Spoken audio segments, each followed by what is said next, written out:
बोलिए ना सुभान अल्लाह। शेर दीवाना है जब हज का हाजिरों का काफिला हज करके अपना शहर में या गांव में कोई हाजिर आता है तो दीवाना वहाँ पे गलियां कैसे है, वहाँ की हवाएं कैसे है। मेरे दोस्तों शेर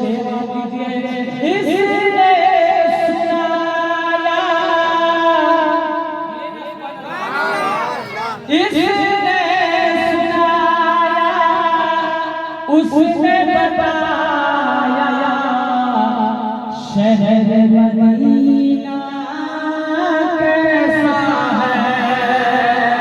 इसने सुनाया उसने बताया शहर मदीना कैसा है।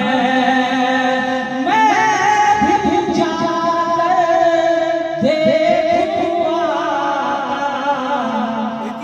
गुंबद खज़रा।